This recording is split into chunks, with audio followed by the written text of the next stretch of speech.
नमस्कार। आइए ज्योतिषीय उपायों की बात करते हैं बिल्कुल भी देर किए बिना। आप सभी को सबसे पहले प्रज्ञा त्रिवेदी का नमस्कार।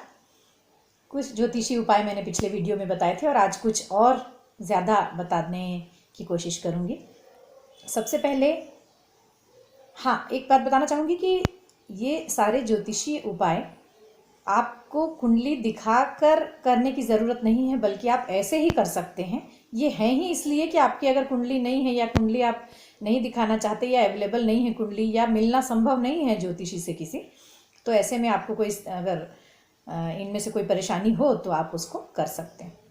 सबसे पहले ये कि अगर बार बार बुखार आ रहा हो, देखिए मैं हर बार ये कहूँगी कि चूँकि ये एक विज्ञान है, इसलिए आप जो एलोपैथी या होम्योपैथी या जिस भी विज्ञान को मानते हो और उससे रिलेटेड दवाएं आप लेते हो वो आप लेते रहें इसके साथ, लेकिन आपको ऐसा लगता है कि उनसे वो करते करते भी कोई उन दवाओं का असर नहीं हो रहा है, तब ऐसी स्थिति में साथ में ये उपाय भी ज़रूर करके देखें। हो सकता है उन्हीं दवाओं के साथ अगर आप इसको करते हैं तो आपको ज़रूर लाभ होगा। बुखार बार बार अगर आता है तो राहु की वजह से आता है, और ऐसी स्थिति में राहु की कोई अंतरदशा दशा चल रही है या राहु की कोई खराब स्थिति है कुंडली में, तो ऐसी स्थिति में आपको अगर बुखार बार बार आ रहा है, आपके घर में किसी को बुखार बार बार आ रहा है या बच्चे को बार बार बुखार हो जाता है या ऐसा लगता है कि वो बहुत रो रहा है बिना कारण, तो ऐसी स्थिति में एक मुट्ठी जौ जो आता है जिससे हम लोग हवन करते हैं, वो जौ लेकर उसे थोड़े से पानी और दूध मिला हुआ पानी में, मतलब पतला सा बनाकर पानी और दूध मिक्स करके धो लें। उस पानी को किसी पेड़ में डाल दें और उस जौ को बच्चे के सिर से या जो भी पीड़ित है बुखार से उसके सिर से 7 बार क्लॉकवाइज उतार कर और फिर उसको बहती नदी में बहा दें। रुके हुए पानी में नहीं बहाना है, बहती नदी में बहाना है, इस बात का ध्यान रखें। तो ये करते ही बुखार, आप देखिएगा कि अगर आप 2-3 हफ्ते ऐसा कर लेते हैं शनिवार को, उसके बाद आप देखेंगे कि आश्चर्यजनक परिवर्तन होगा और ये चीज़ें ठीक होंगी। इसके साथ एक चीज़ और है कि अगर आपको ऐसा लगता है कि कोई कमर के नीचे का दर्द है, जैसे कि रीढ़ की हड्डी के आखिरी छोर पर कोई दर्द अचानक हो सकता है, आप हमेशा ही गाड़ी चलाते थे लेकिन कुछ दिनों से ऐसा लग रहा है कि उस जगह दर्द हो रहा है, हड्डी में, घुटने में तकलीफ या पैर से रिलेटेड कोई परेशानी, पैर के अंगूठे में कोई दिक्कत, हड्डी वहाँ की दर्द हो रही है या ऐसा कुछ भी है अगर पैर से रिलेटेड, कमर के नीचे कमर से रिलेटेड, तो ये केतु जन्य हो सकता है। केतु की कोई छोटी अंतरदशा आई हुई होती तब भी ऐसा होता है।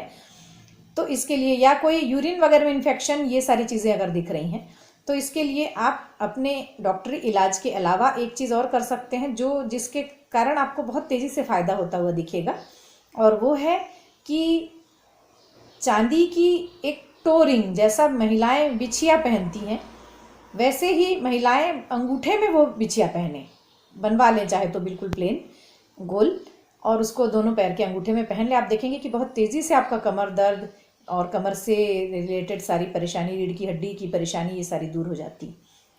पुरुष हैं अगर, तो ऐसी स्थिति में वे क्या करें, तो सफ़ेद रंग का रेशमी धागा लेकर, सफ़ेद धागा जो हल्का सा मोटा होता है, हल्की सी शाइन होती है उसमें, वो धागा ले लें और उसको अंगूठे, पैर के अंगूठे में वो धागे को 1-2 बार लपेट लें और गठान बांध दें। उसके बाद आप शूज़ और सॉक्स वगैरह पहन सकते हैं।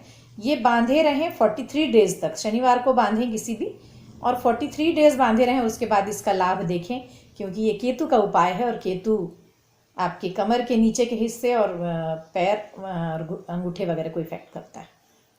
ये सारे साइंटिफिक उपाय हैं, आप अगर उसे देखेंगे तो आपको समझ में आएगा कि क्यों ऐसा जौ को जैसे दूध से धोने मैंने कहा, तो उसका रीज़न क्या है। राहु चूंकि चंद्रमा के पावरफुल होने पे डरता है, चंद्रमा वीक होता है तो राहु अपना पावर दिखाता है, लेकिन चंद्रमा पावरफुल रहे तो राहु डरता है। तो चंद्रमा को पावरफुल करना है, वहाँ दूध से धो के जौ लेना है, तो जब हम उसको बहाते हैं जौ को तो उसके साथ में हमारा मून मजबूत हो जाता है और बुखार वगैरह नहीं आता।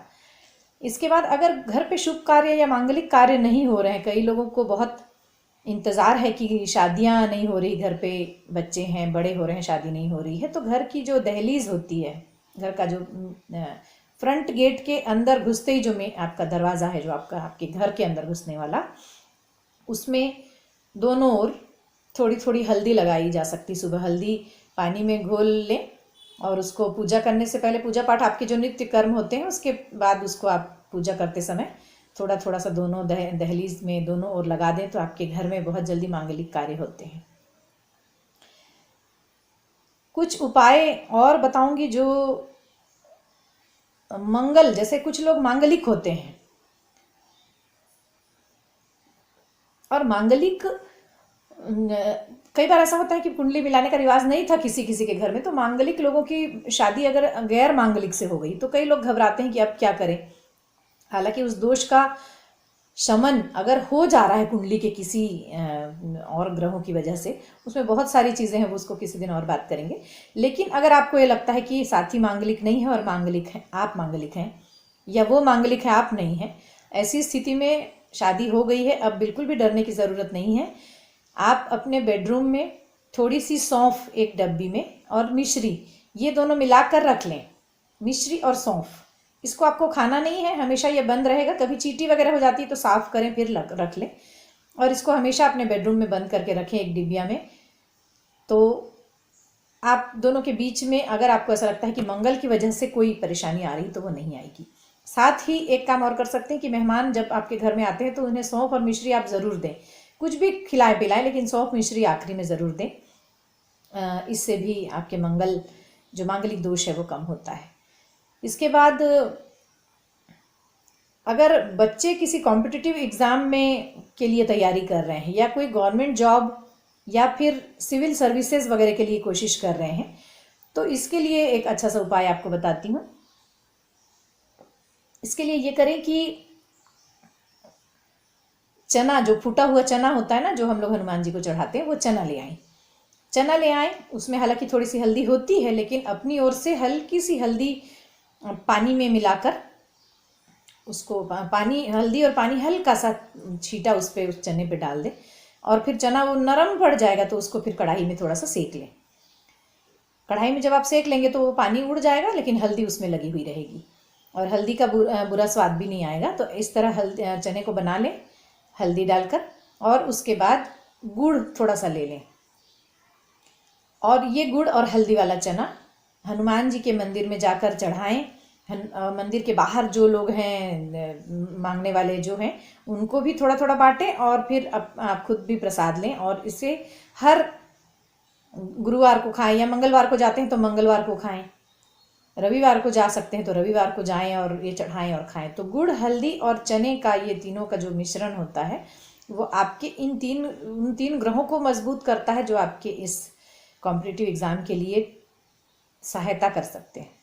तो आज बस इतना ही, और मिलेंगे नए नए उपायों के साथ। तब तक के लिए नमस्कार।